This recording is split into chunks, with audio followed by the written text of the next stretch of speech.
What's up, boys? Welcome back to another video. Today I'm gonna show you guys a sick TvT Battlecruiser build. I think this build is actually very solid. It does have some weaknesses, which I will tell you guys about, of course. But overall, I think the style that I'm gonna play is very cool. Battlecruisers into mech. This game I actually ended up doing a very toxic version of it. You guys can copy it, but you didn't get it from me, okay? If you beat anyone with it, please do not call this the uThermal build, because this is actually highly toxic. We're gonna start out with a double gas. I think the build, it could be a little bit complicated, so make sure to check out the replay from the description if you need to, but I'm gonna try to explain it as well as possible. Start with the barracks and then the gas, both at 16. Then you guys probably remember how to do the new standard double gas, right? With the barracks, gas, gas. So you get a gas at 16 and a gas at 17. Now, lately in Korean StarCraft, I've noticed that they actually have been scouting very little. But I think this is really greedy, and I don't think you can play really consistent with that. So I would still recommend to go for the 17 SCV scout as always.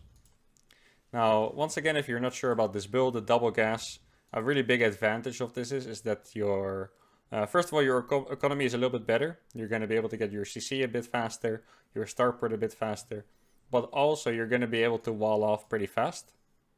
So you see you're going to make a barracks, or a Reaper, an orbital command center, and you can wall this off with the depot. Then you see my SCV scout is timed normally. So if an SCV scout arrives and you play with this build, they won't be able to get in. You just close the depot. And then it could be anything really. You could be playing 2x Reaper. You could have a CC building here already with the Reaper expand. It's really hard for Terran to know. And also, another build you can do is, for example, hide the barracks here, attack with a bunch of Reapers. So in general, this opening is pretty good. Then after your depot, you get the factory. You cut one SCV out of each gas. This build does have a few unit and SCV cuts here and there. So once again, it could be a little bit complicated. But at the start, you just do a standard gas cut. You cut one out of each gas. Now, you don't have to be too afraid of anything when playing double gas. If you notice it's a proxy Reaper, you're probably better off getting one bunker, just one here, because your Hellion is a bit delayed. But overall, you're very safe playing double gas. And then here you see, I was microing a bit, so I got it late, but you get the CC before the Hellion. This is important with the double gas build. CC before the Hellion. So you have two Reapers, Hellion. Because it's a Reaper expand, this is a slight adaptation, by the way. You don't really have to do this. But because I scouted a Reaper expand, I actually went ahead and made a starport before the Hellion, because I don't need the Hellion to be safe. But it's very possible that you play against double gas yourself, or maybe you're not sure what it is, could be 2x Reaper, and then you get the Hellion as normal. Now I'm going to get the Hellion after the starport. I'm going to get a little bit lucky here. After two Reapers, you get the reactor on that. Then usually the way you resaturate your gases is just with the rally. So you try to have 16 SCVs on gas or on minerals, and then after that you start rallying back into gas. Here I'm making a small mistake because I'm busy tryharding with my units. But yeah, there you go. 3 on each gas. Then after the starport finishes, you get the instant fusion core. Always try to build the fusion core on the edge of your base. Even this is a bit risky. It's better there, maybe here. You can even build it in your natural, I guess. Just anywhere out of scan range, basically. Then you get the third gas on your natural before it's done. This looks very early, by the way, but this is actually a standard gas timing. Even if you play Raven tank, that's actually the normal timing for a gas. You want to have that started before your CC is even finished. So if the opponent would scout anything in your base besides the fusion core, this actually looks standard. Then I'm going to teach you guys a small trick. Once again, with these units, you don't have to pressure, by the way. This is just, I have the APM to spare, and I'm a tryhard, so I'm doing that. But yeah, if you just want to relax a little bit, wait in these bushes, or even wait back up home, that's totally fine. At some point, you may want to get a Reaper scout off. But yeah, it's not a necessity to pressure with your units like that. Now, what I wanted to tell you guys is, if you look at the mineral to gas ratio, you're actually going to have the perfect amount to make a battlecruiser.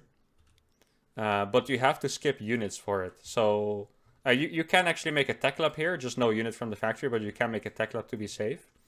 And what you can do with the barracks is you can actually start Marines. And then if you notice you don't need them, you can cancel them. Like, I'm not talking about these Marines. You can be making Marines earlier. Like here, I was mostly distracted by my attack. But if you don't have enough money for the BC, what you can actually do is you just start the Marines, and if you notice you're not being attacked, you're not under threat, you can cancel them to afford the BC. Because you can see, I skipped 2 Marines earlier, and the mineral to gas ratio is pretty much perfect for that. Now the main weakness of this build is actually Banshee, because your Cyclone is going to be delayed. Marines are awful against the Banshee. So if you do play against a lot of Banshees, this build is going to be a little bit risky to execute. But besides Banshee, I think there's nothing really that counters it super strongly. Now I'm going to show you guys the most important part of this build. I always get 1 Cyclone first, by the way.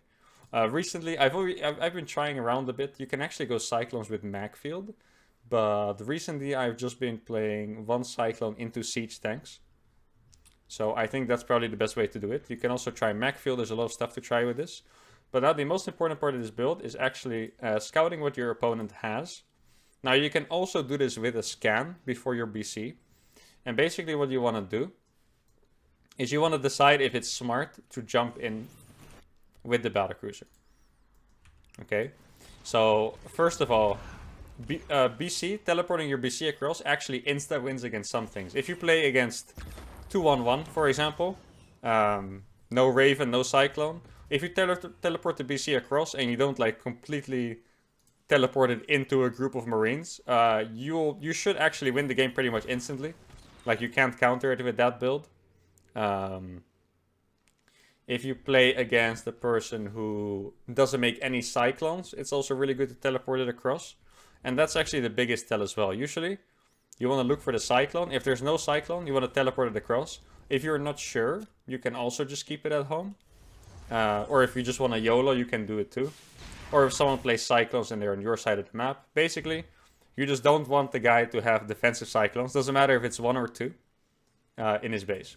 And then you can teleport your Battlecruiser across. Here I scouted a Cyclone, so I'm just going to pull them up here.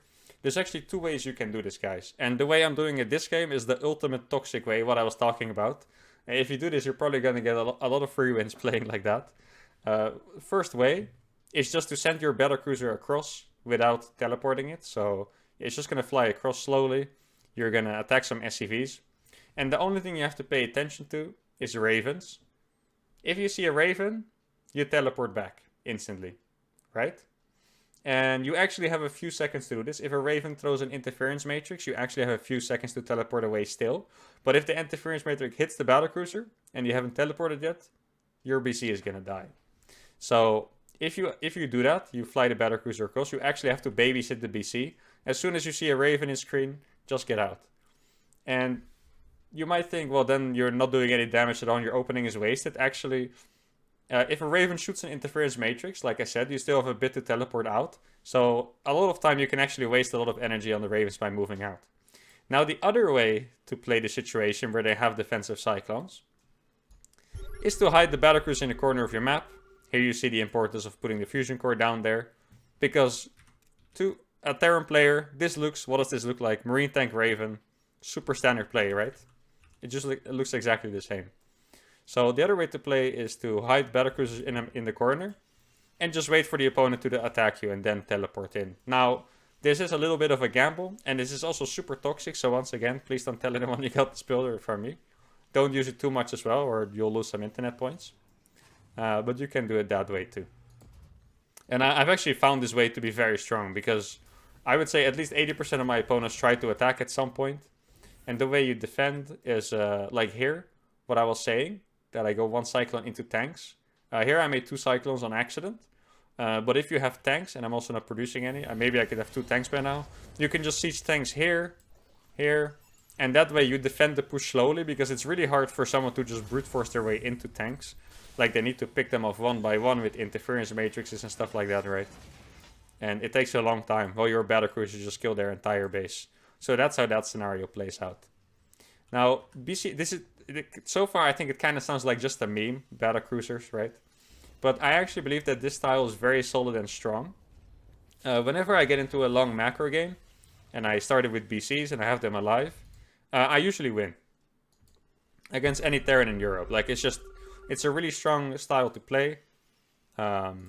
Sometimes it's a bit difficult to survive the early game. You're going to have to get used to that. But how this plays out in the late game is basically you play mech, right? Then usually you only make 3 Battlecruisers and then you go into Vikings. And why that is so strong is that Battlecruisers, they have shorter range than Vikings, obviously. So even if you A-move, Battlecruisers are going to get ahead of the Vikings and they will take all the shots while your own Vikings do the work. If you have 6 Vikings and 3 BCs against 10 Vikings, 12 Vikings, your air army is actually going to win. And BCs also attack the ground. They're not just an anti-air unit like the Vikings. So they also tank a lot against Marines. In general, BCs basically make your mech army twice as strong. They tank so much, Marines are not going to get on your tanks, their Vikings are not going to get on your Vikings. So basically, you're going to be a bit down in supply, your development is going to be a bit slower than a normal mech game. But if you get to the late game with a big army, you're actually going to have a superhuman crazy army with BC mech. So as you can see, that's also what I'm doing. I'm adding the 2 factories. Get the gases as soon as possible, of course. This situation is a bit different. Like I said, 3 Battlecruisers is a good rule. But here, since I'm doing the toxic strat, I'm just waiting for him to move out and teleport across and keep making Battlecruisers, basically. But the solid way, just 3 BCs, and then you get into Vikings. So what it would look like is that one of these factories would go on this starport, and this starport goes on a reactor, and then you're just having 2 tank, 2 Viking, 2 heli in production, right? And then after your 3 factories, like a BC is a lot of gas. Right now you would have been able to afford your double armory. And you see, now I can see him move out. And you could hear the sound instantly.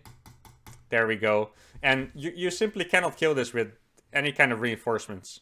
There's 3 Amarus on these. If, in the case, 2 Vikings would pop out from this, they just die, right? Now keep in mind, I did have 2 tanks less than normal. But you basically just want to spread them out like this. You could have another one here, or maybe on the high ground. And obviously you're going to get your another BC spawning from this if you play this style too at some point. And it's just no problem at all. And here you can see, even 20 Marines wouldn't kill this. Yeah, this just kills everything. I apologize for everyone who plays against this on the ladder. My sincere apologies. This game is going to get a bit weird. Normally, by the way, just one thing, I would still recommend you, even if you play this toxic style and you get extra BCs, I would still recommend to get 2 tech labs on the factories. I remember this very clearly actually being just an experiment, getting a lot of helis out against the Marines. But normally you would still have 3 tech labs here. You would have 2 tech labs for the factories and 1 for the starport. This was just experimental. And as you can see, it's really hard for the Terran to defend and push at the same time. Like, this tank is already very annoying, this one too. The main will never be breached. And obviously Battlecruisers spawning out would have killed all of those as well, right? And yeah, there's simply not that much to do for our Terran here. And here you can see that's what I mean. Just 2 Vikings popping out, they're not going to do anything. The only way to really stop these is having Ravens ready with a bunch of Vikings. Or just, you know, your entire army, Ravens, Marines, maybe Cyclones too. Turrets are pretty good against it. Obviously not if you teleport into her, you can just Yamato one if you really want to. And here, right now I'm just wasting my health, losing 2 Vikings, so I'm just going to teleport back. And you see I didn't lose anything at home. You can look at the supplies, which are pretty insane. The Terrans always lose so much. And a really good thing about BC harassment is that BCs shoot while moving. So if someone runs their SCVs away, you can also just track them, and you'll probably end up killing all of them. Like, there's not really any running away from Battlecruisers. You know, I think I played this game on stream, and I remember feeling bad already for the people being toxic. And then for some reason today I decided, let's make a YouTube video about it to make it even worse. So yeah, at this point there's not much more this Terran can do. Usually with mech you wait for like timing, so you try to attack with 1-1, you try to attack with 2-2. This game, I'm just gonna end my game in 5 BCs. Like, you can only imagine how much you need to actually kill these 5 BCs. My opponent has 13 Marines, 2 Vikings, a Cyclone, and a Raven. Well, let me tell you, that's not enough. I think it's gonna look like a pretty comical fight even. I remember flying in here and being a little scared. Like, you know, maybe he has some Vikings hidden or whatever. And when I saw a bunch of Marines, I was like, okay. Also, if you fight against Marines, always fly back. Because Marines are gonna have to like chase you and shoot all the time, and it's pretty inefficient, but BCs will just keep shooting all the time. So if Marines come near, try to fly away from them. Unless you have an overwhelming number like this. Here you can see how many units you actually need to deal with those battlecruisers. Anyway, about the full macro game BC into mech, I might actually make another guide on this later when I have some more material. So if you're interested in how a BC into mech macro game looks like, stay tuned for a little bit. For now, I hope you guys enjoyed my toxic version. Thank you guys very much for watching. Please leave a like and subscribe, and I'll see you guys next time. Adios.